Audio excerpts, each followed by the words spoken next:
नमः ओम शेषाय नमः ओम पोलेरम्म पुत्राय नमः ओम नागेन्द्र चर्मधराय नमः ओम नागेन्द्र वलयाय नमः ओम नागेन्द्र कुंडलाय नमः ओम कामरूपिण्ये नमः ओम कामदायिन्ये नमः ओम कुलदेवतायै नमः ओम तांबूल कबलोदं चक्कपोल कलशोभिन्ये नमः ओम स्वरूपिण्ये नमः ओम सौभाग्य जात शृंगार मध्यमायै नमः ओम चंडमुंड निसुंभारी कंडनायै नमः ओम देवकन्यायै नमः ओम शक्ति पूजये नमः ओम नित्य स्वरूपिण्ये नमः చెప్పి ఏడుగురు కోడళ్లకు చెప్పి వెళ్ళిపోయింది.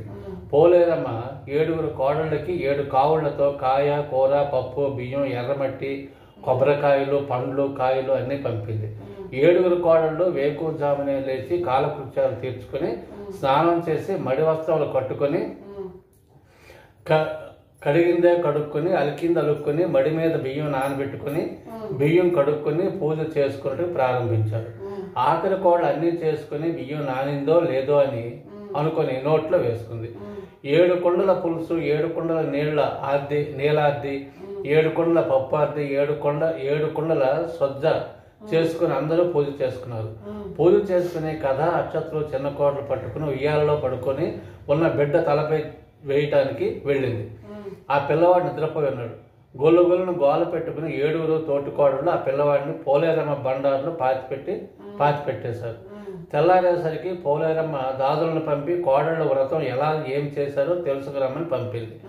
దాదులు వచ్చి ఆమెకు చెప్పారు, ఓ అమ్మ 6గురు రాజకుమారులు చాలా బాగున్నారు, బాగా వ్రతం చేసుకున్నారు. కానీ 7వ కోడలు కొడుకు ఏడుస్తున్నారని అతని కుమారుడు నిద్రపోయాడని చెప్పారు.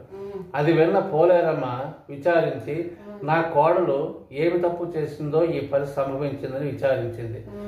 ఒక సంవత్సరం అయిపోయింది. ఇప్పుడు 2వ సంవత్సరం వచ్చింది. యథాస్థానం పోలేరమ్మ కావుళ్ళు పంపింది. 1వ సంవత్సరం అలానే అందరి కోడలకు పోలేరమ్మ పూజ చేసుకున్నారు. చివరి కోడలు సుగంధ బియ్యం వేపుతుండగా బియ్యం ఏగాయో లేదని చెప్పేసి నోట్లో వేసింది.